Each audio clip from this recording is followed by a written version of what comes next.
Uncle गली, द्वारकापुरी, इंदौर।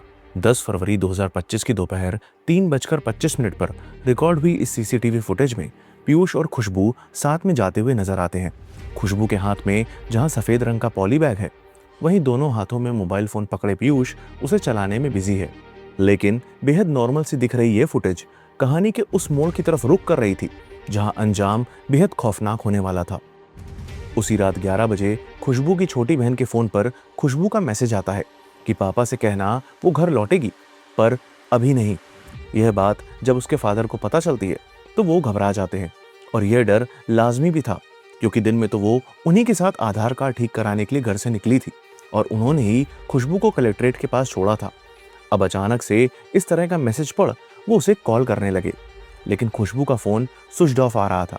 परिवार वालों ने उसकी सहेलियों, रिलेटिव्स और सभी जान पहचान वालों को कॉल की जहां वो जा सकती थी, लेकिन खुशबू की कोई खोज खबर नहीं थी।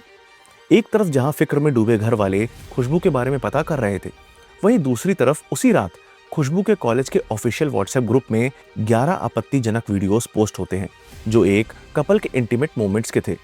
इन सभी वीडियोस में लड़के का चेहरा तो इमोजी से कवर्ड होता है, लेकिन लड़की का चेहरा साफ नजर आ रहा था, और वो लड़की कोई और नहीं बल्कि खुशबू थी, और ये वीडियोस उसी के ही नंबर से फॉरवर्ड हुए थे। इसकी जानकारी मिलते ही कॉलेज अथॉरिटीज में हड़कंप मच गया और उन्होंने इन वीडियोस को ग्रुप से रिमूव भी करवा दिया, लेकिन तब तक डैमेज हो चुका था, क्योंकि आप जानते हैं कि ऐसी वीडियोस कितनी जल्दी डाउनलोड और सर्कुलेट हो जाती हैं। अब इस बात से अनजान खुशबू के पिता के पास अगले दिन यानी 11 फरवरी की सुबह खुशबू के कॉलेज से फोन आता है और उन्हें फौरन कॉलेज आने के लिए कहा जाता है। कॉलेज पहुंचकर जब उन्हें उन वीडियोस के बारे में पता चलता है तो उन्हें एक पल को तो विश्वास ही नहीं होता है कि यहाँ उनकी बेटी की बात हो रही है। इस बारे में किसी तरह की जानकारी तो दूर, वो कॉलेज अथॉरिटीज को बताते हैं कि उन्हें इस बात का भी इल्म नहीं था कि उनकी बेटी का किसी लड़के से अफेयर तक है। वो फिर से खुशबू को कॉल लगाते हैं, लेकिन फोन अभी भी स्विच ऑफ ही बता रहा था। खुशबू के पिता ने जब घर लौटकर परिवार को सारी बात बताई, तब खुशबू की बहन ने यह खुलासा किया कि खुशबू उसी कॉलेज में पढ़ने वाले पीयूष के साथ रिलेशनशिप में है और उसने फोन कर बताया था कि वो पीयूष के साथ अपने क्लासमेट की बर्थडे पार्टी में जा रही है और रात 11 बजे तक लौट आएगी। अक्सर सिबलिंग्स एक दूसरे के राज अपने पेरेंट्स से छुपा जाते हैं, और यहाँ पर भी वही केस था। खुशबू के फादर पीयूष को जानते थे क्योंकि वो अक्सर नोट्स वगैरह लेने घर आता था, लेकिन उनकी बेटी का उसी के साथ अफेयर होने का अंदेशा उन्हें नहीं था। इनफैक्ट एक बार तो उन्होंने अपनी बेटी से कहा था कि नोट्स वगैरह कॉलेज में ही ले लिया करो, लेकिन घर पर इस तरह किसी लड़के का आना जाना ना रखो। अब एक तरफ जहां खुशबू की कोई खोज खबर नहीं थी, वहीं दूसरी तरफ 10 फरवरी को पीयूष से मिलने उसके फादर इंदौर आए थे और उनका प्लान अपने बेटे के साथ खाना खाने का था, लेकिन पीयूष ने काम में बिजी होने की बात कहकर उनसे मिलने से मना कर दिया, जिसके बाद वो अपने बेटे से मिले बिना ही वापस मंदसौर लौट गए। उधर खुशबू के घर वाले अब खुशबू के साथ साथ पीयूष को भी कॉल कर रहे थे, लेकिन उसका फोन भी स्विच ऑफ बता रहा था। खुशबू की बहन लगातार ट्राई कर रही थी कि तभी कुछ देर बाद खुशबू के फोन पर रिंग जाने लगती है और कई बार कॉल करने पर उसकी कॉल रिसीव भी हो जाती है, लेकिन दूसरी तरफ से खुशबू नहीं बल्कि पीयूष बोलता है और कहता है कि अभी थोड़ी देर में वो खुशबू से बात करवा रहा है, लेकिन उनकी एक बार भी खुशबू से बात नहीं हो पाई। देर शाम तक जब उन्हें अपनी बेटी की कोई खबर नहीं मिली तो बढ़ती बेचैनी के साथ उन्होंने 11 फरवरी की रात 9:30 बजे पंडरीनाथ थाने में गुमशुदगी की रिपोर्ट दर्ज करवाई। अब इधर मिसिंग रिपोर्ट लिखी जा रही थी, वहीं दूसरी तरफ उसी शाम खुशबू के वही वीडियोस उसके सभी रिलेटिव्स, फैमिली मेंबर्स और जान पहचान वालों के व्हाट्सएप पर पहुंच गए। And the shocking fact was कि ये सभी वीडियोस खुशबू के ही फोन से फॉरवर्ड हुए थे। इनफैक्ट उसके व्हाट्सएप स्टेटस पर भी अपलोड थे। उसी रात पुलिस स्टेशन से कांस्टेबल उस घर भी गया था जहां पीयूष किराए पर रहता था, लेकिन गेट पर ताला लगा देकर वो मकान मालिक को किसी के आने पर इंफॉर्मेशन देने की बात कहकर लौट गया। 13 फरवरी 2026 द्वारकापुरी की अंकल गली में रहने वाले रेसिडेंट्स सुबह से ही तेज बदबू से परेशान थे। ये बदबू उसी गली के घर से आ रही थी और लोगों का सांस लेना तक मुश्किल हो गया था। किसी अनहोनी की शंका के चलते मोहल्ले वालों ने तुरंत पुलिस को इन्फॉर्म किया, जिसके थोड़ी देर बाद द्वारकापुरी पुलिस मौके पर पहुंची और जब वो उस घर की पहली मंजिल पर बने उस कमरे का दरवाजा तोड़ अंदर घुसी तो मंजर देख उनके भी होश उड़ गए।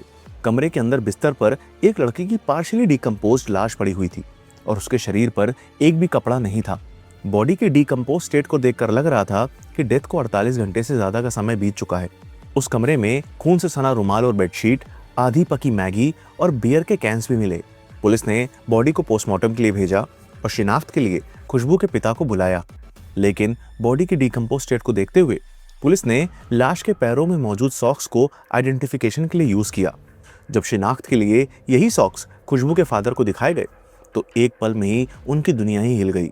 यह लाश उनकी बेटी खुशबू की थी और जिस घर में वो पाई गई वो रेंटेड रूम था पीयूष धनोटिया का।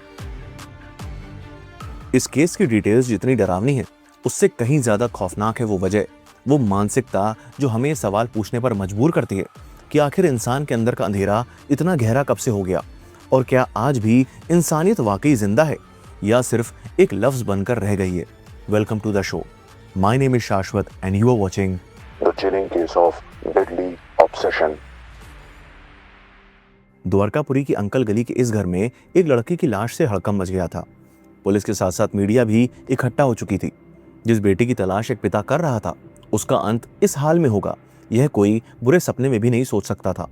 मौके पर पुलिस फोर्स के साथ पहुंची एसआई सोनाली सिंह के लिए क्राइम सीन पर जाना डेली वर्क रूटीन का हिस्सा था, लेकिन इस केस में जिन चीजों से उन्हें रूबरू होना पड़ा वैसा उन्होंने अपने 8 साल के करियर में नहीं देखा था। खुशबू की लाश गलने की कंडीशन तक पहुंच चुकी थी, शरीर से कपड़े गायब थे और जिस्म पर गहरे चोट के निशान थे। बॉडी को देखकर लग रहा था कि हत्या बहुत ही बेरहमी से की गई है और इसे अंजाम दिए 48 घंटे से ज्यादा का वक्त बीत चुका है।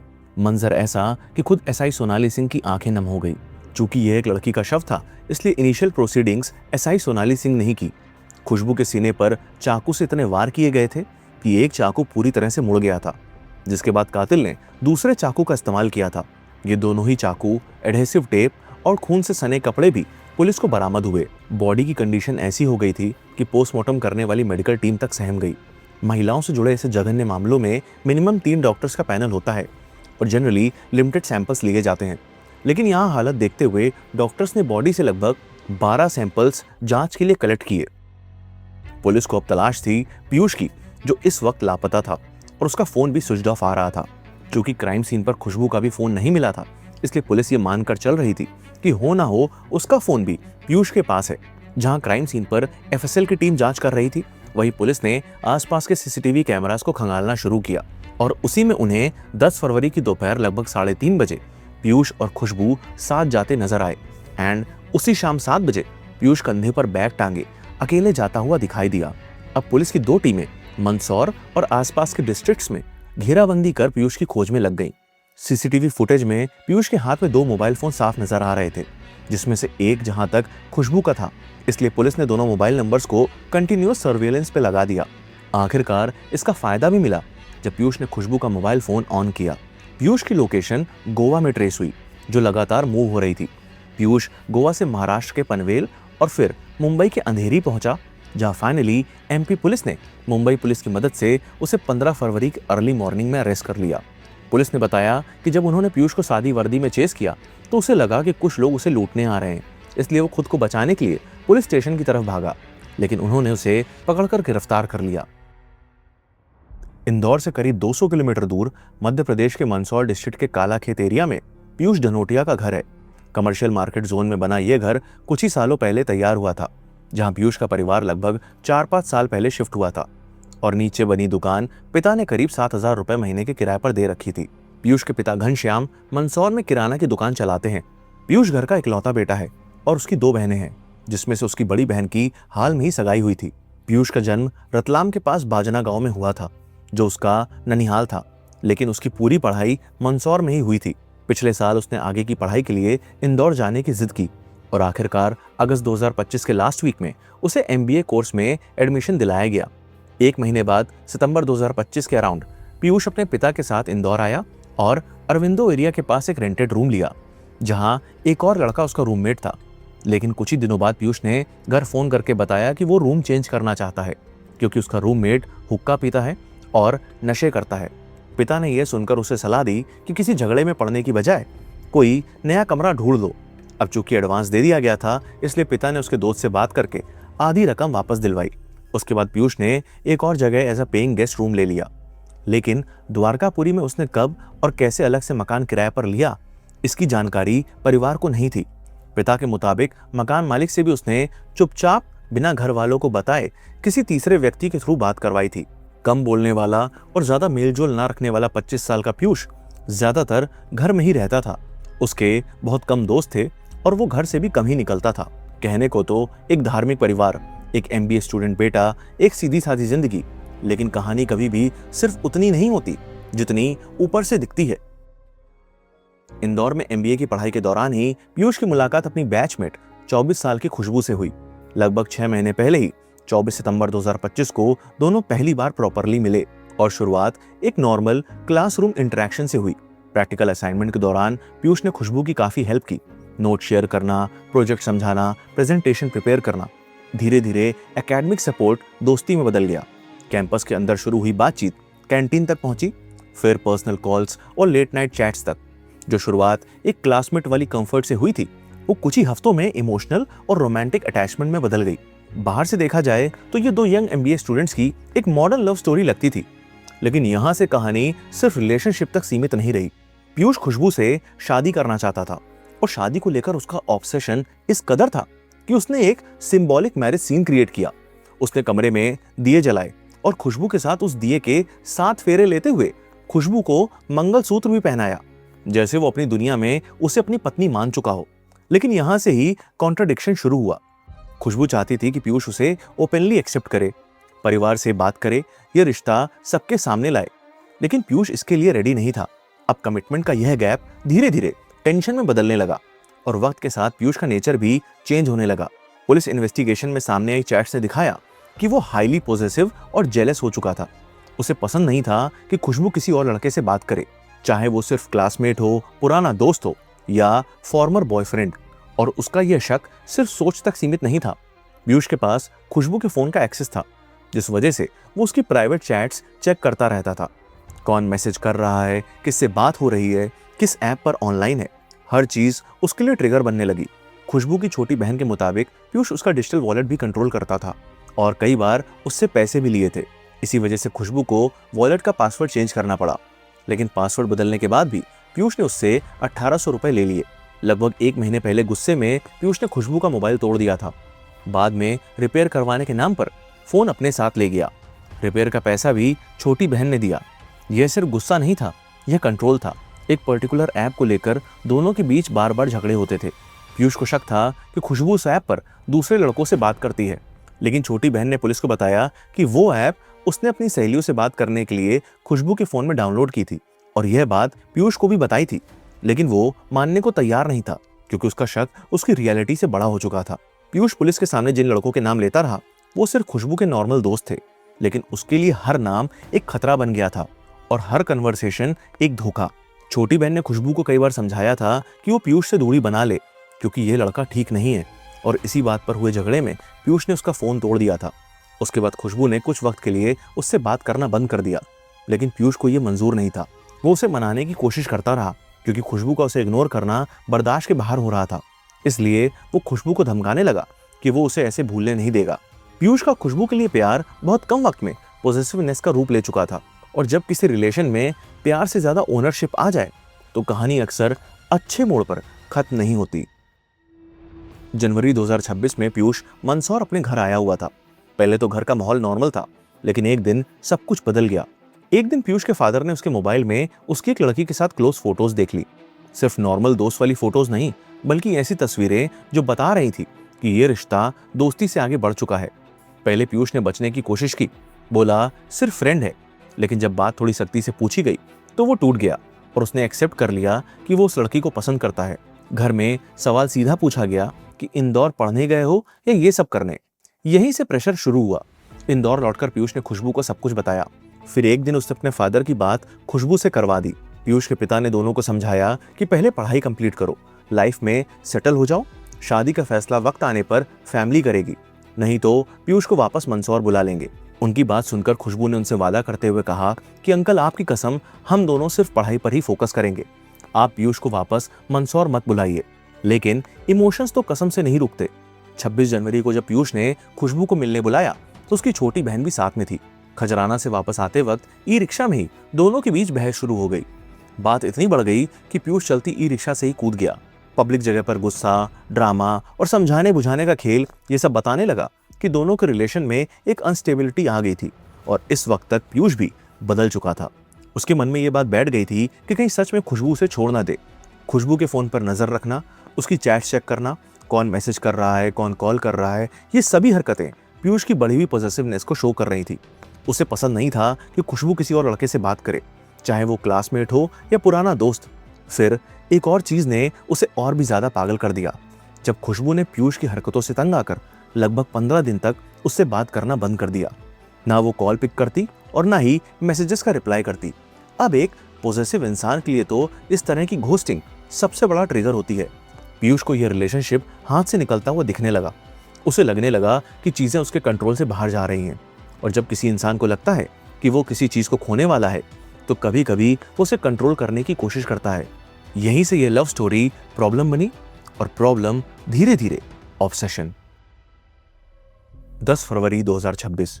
इस दिन जो हुआ वो किसी गुस्से का इंस्टेंट रिएक्शन नहीं था, बल्कि सब कुछ प्री प्लान था। वैलेंटाइन वीक चल रहा था। पीयूष ने खुशबू को सरप्राइज गिफ्ट देने की बात कहकर फोन करके उससे मिलने के लिए बुलाया।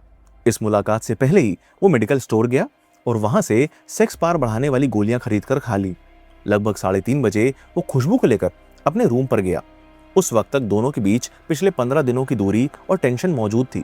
रूम पर आते ही पीयूष को पता चला कि खुशबू ने कुछ नहीं खाया है, इसलिए उसने अपने हाथों से मैगी बनाकर उसे खिलाई। वो उसके लिए आइसक्रीम भी लेकर आया, जिसे लेकर दोनों के बीच थोड़ी बहस भी हुई।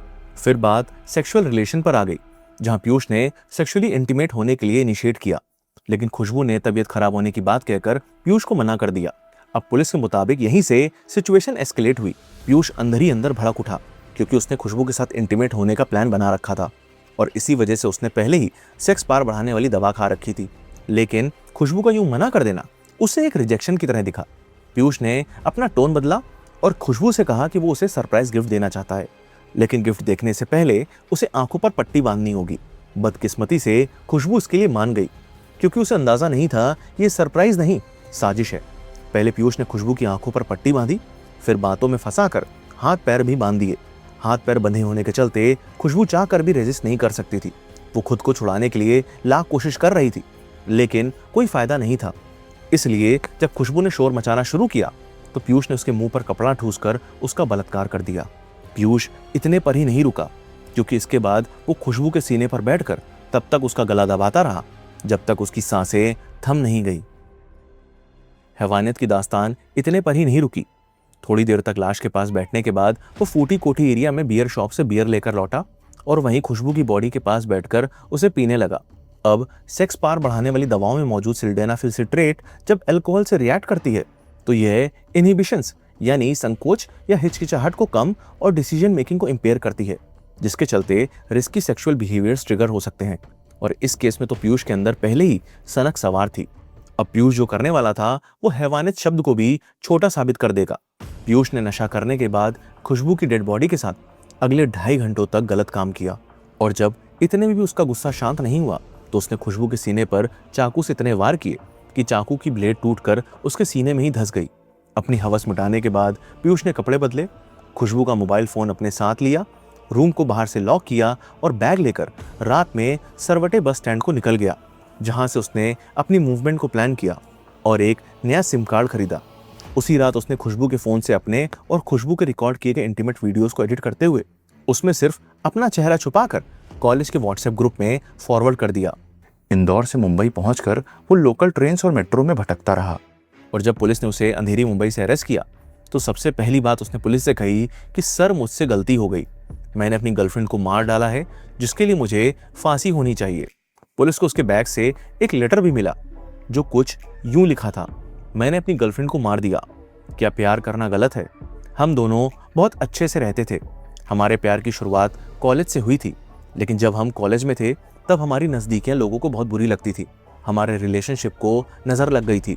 क्लास के लोग भी हमसे नफरत करते थे। हम अपने करियर को बेहतर बनाने के लिए कड़ी मेहनत और पढ़ाई कर रहे थे। हमने फर्स्ट ईयर के पेपर भी अच्छे से दिए थे। जब मैं घर गया था तो मैंने हमारे रिश्ते के बारे में सबको बता दिया था, लेकिन उन्होंने इस रिश्ते से इनकार कर दिया। मैं उससे आखिरी बार मिलना चाहता हूँ। मैं उससे आखिरी बार मिलना चाहता हूँ। इस आखिरी लाइन का कनेक्शन पीयूष की यूट्यूब हिस्ट्री से था, जो पुलिस को मिली, जहां उसने यूट्यूब पर यह तक सर्च किया था कि आत्मा से कैसे कांटेक्ट करें।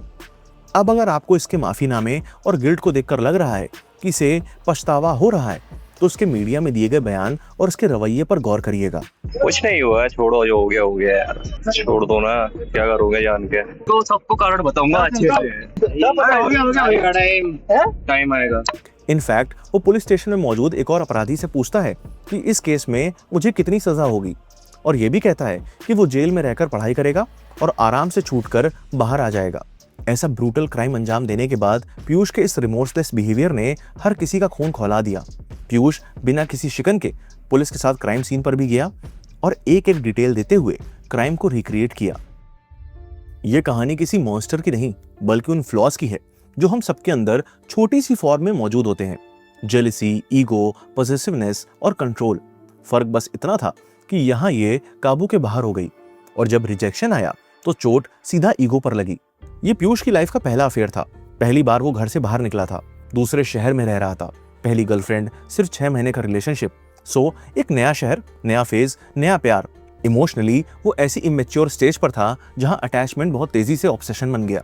According to research, intimate partner killings में 40 से 60% केसेस में जेलेसी और ब्रेकअप का डर ही सबसे बड़ा ट्रिगर होता है।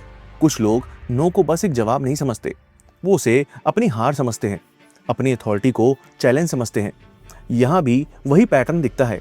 छोड़कर जाने का डर धीरे धीरे शक में बदला, शक पॉसेसिवनेस में, और पॉसेसिवनेस कंट्रोल में। कंट्रोल करने से उसे पार मिलती थी। घर पर पापा के सामने उसकी कभी हिम्मत नहीं हुई, लेकिन रिलेशनशिप में वो अथॉरिटी फील करता था। वहां वो डोमिनेट कर सकता था, वहां वो स्ट्रांग महसूस करता था।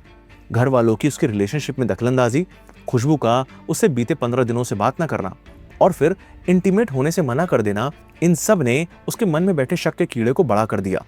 उसे लगने लगा कि वो उसे छोड़कर चली जाएगी। उसके लिए ये सिर्फ रिलेशनशिप का एंड नहीं था, बल्कि वो कंट्रोल खो देना था, जिसका एहसास उसे पहली बार हुआ था। साइकोलॉजी में इसे रिजेक्शन रेज कहते हैं। जब किसी को लगता है कि वो कंट्रोल खो रहा है, तो वो एक्सट्रीम रिएक्शन देता है।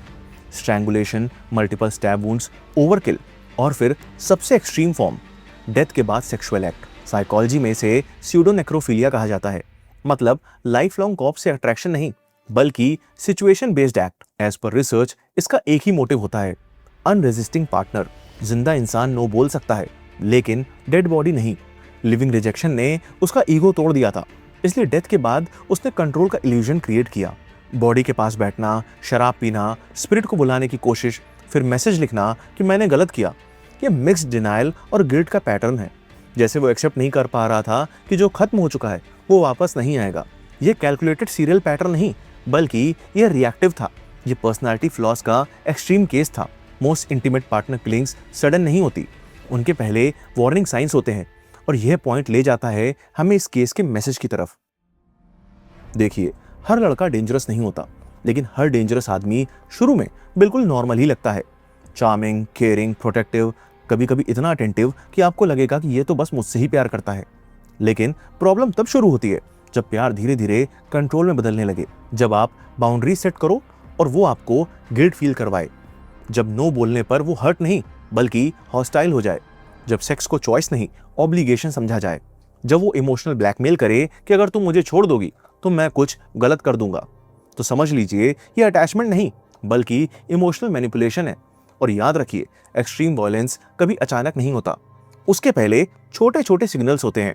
ओवर पोजेसिवनेस को लोग क्यूट बोल देते हैं, कांस्टेंट चेकिंग को केयर समझ लेते हैं, और जेलेसी को इंटेंस लव का नाम देते हैं। लेकिन रिसर्च और रियल लाइफ केसेस दोनों यही दिखाते हैं कि एस्केलेशन हमेशा वार्निंग साइन से शुरू होते हैं। एक हेल्दी पार्टनर आपकी इंडिविजुअलिटी की रिस्पेक्ट करता है, वो नो को बिना ईगो के एक्सेप्ट करता है, वो आपकी फ्रीडम से इनसिक्योर नहीं होता, आर्ग्यूमेंट्स में भी डिग्निटी मेंटेन करता है, और सबसे इंपॉर्टेंट, वो आपको कभी फियर फील नहीं कराता। अगर आपको अपने ही रिलेशनशिप में डर महसूस होने लगे, अगर अपनी बात कहने से पहले आपको यह सोचना पड़े कि वो रिएक्ट कैसे करेगा, तो रुक जाइए। ये छोटा सिग्नल नहीं है, ये रेड फ्लैग है। अपनी डिस्कम्फर्ट को इग्नोर मत कीजिए। गट फीलिंग अक्सर वो देख लेती है जो आंखें नहीं देख पाती। याद रखिए, प्यार कभी ओनरशिप नहीं होता, मॉनिटरिंग नहीं होता, और ना ही पनिशमेंट होता है। और अगर आप कंट्रोलिंग या अब्यूजिव बिहेवियर फेस कर रहे हैं तो चुप मत रहिए। किसी ट्रस्टेड फ्रेंड, फैमिली मेंबर या अथॉरिटीज तक बात पहुंचाइए। साइलेंस सिचुएशन को ठीक नहीं करता, बल्कि कंट्रोल को स्ट्रांग बनाता है। स्ट्रांग रहना मतलब सब कुछ सह लेना नहीं होता। स्ट्रांग रहना मतलब रेड फ्लैग्स को पहचानना और वक्त पर उस दलदल से निकल जाना होता है जहां आपकी सेल्फ रिस्पेक्ट, सेफ्टी और आइडेंटिटी धीरे धीरे डूब रही हो। अगर आप क्राइम केसेस ऑडियो फॉर्म में सुनना पसंद करते हैं तो आप स्पॉटिफाई पर हमारे पॉडकास्ट को सुन सकते हैं, जिसका लिंक डिस्क्रिप्शन में दिया हुआ है। और ढेर सारा प्यार और सपोर्ट देने के लिए दिल से थैंक यू। और प्लीज़ रॉन को सब्सक्राइब कर हमें सपोर्ट करें।